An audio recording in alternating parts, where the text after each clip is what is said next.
Hey guys, Movie Junkie again here, and this is going to be my review of Boss Baby. I'm a little hesitant to review this one because I reluctantly went to see this movie. Kind of got dragged along with somebody who loves to see animated films. And the thing about it is, I review movies for fun. It's just, I love film. It's just something I've always been into, and then telling your friends word for word, line for line, what happened in the movie, and just watching them get excited about it. I love that. So, people tend to ask me, well, what I think of this movie, and that's how I got into this. But every now and again, you tend to have to see a movie that you wouldn't normally seek out, which, everybody keeps asking you, what do you think of this movie? What do you think of this movie? So that's how I ended up seeing Boss Baby. And Boss Baby, it's this one is from DreamWorks Studio once again, and it stars the voice talents of Alec Baldwin, Steve Buscemi, I think Jimmy Kimmel, Lisa Kudrow, and Tobey Maguire as the adult voice of the little boy. I think his name is Tim. So the story here is this baby appears on this family's doorstep. He's wearing a suit and he carries a briefcase, and there's a 7-year old boy who's supposed to be his new brother, who hates this baby.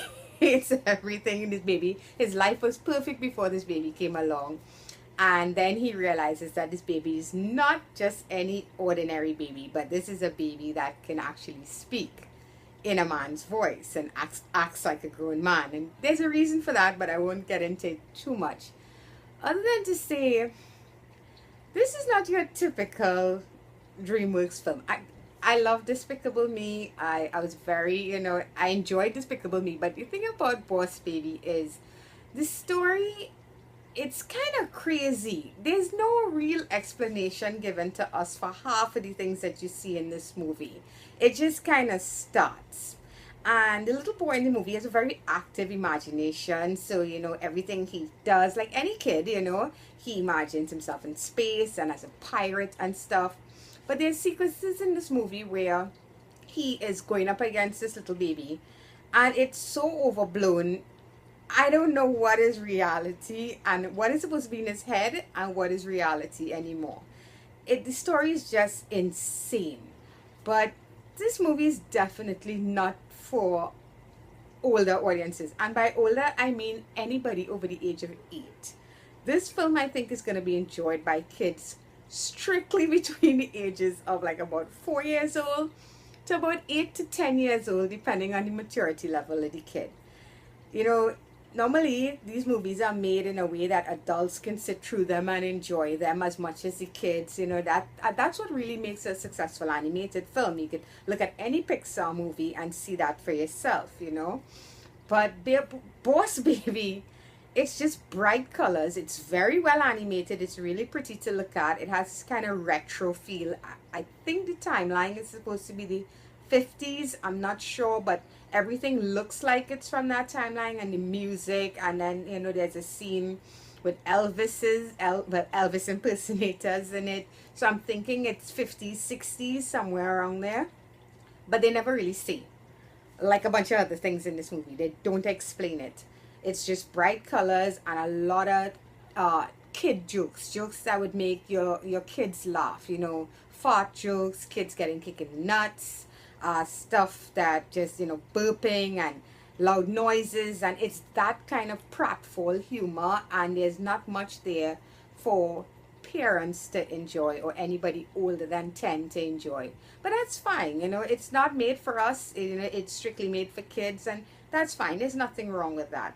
And the movie does have a couple of good messages in there, for kids who are expecting a new baby brother, a new baby sister. You sometimes feel like maybe your parents may not love you as much anymore. The movie addresses that. It also addresses how scary growing up can be sometimes, and you worry if you're going to lose that fun part of yourself. So it was nice to see that aspect of it. And as an older sibling, I can relate to that feeling of when, a newborn is brought into the house, and, you're not too sure where you stand anymore. So I love that they do touch on that. And it's a nice message for kids, to teach them that your parents are still going to love you. Nothing has changed. So overall, guys, I'm gonna give Boss Baby a 6 out of 10. It's beautifully animated. It's just loud and fun and fast, but there's not much of a story here that makes any sense. You know, it you sit there and you're like, what the hell is going on with this movie? It's not for us. It's definitely for the younger, much younger audience, but there's nothing wrong with that. So Boss Baby gets a 6 out of 10. Oh, and the voice work is pretty on point, especially by Mr. Alec Baldwin. I think this is the third time he's worked with DreamWorks, so no fault here with anybody. And the voice work, Steve Buscemi as the villain is also pretty hilarious. And there's some scenes with some puppies. I'm not too sure. A place called Puppy Co. I'm not too sure Peter is gonna like that, but you know, whatever. So check it out if you have young kids, and see, maybe you might like it too. Okay, guys, until next time, bye bye.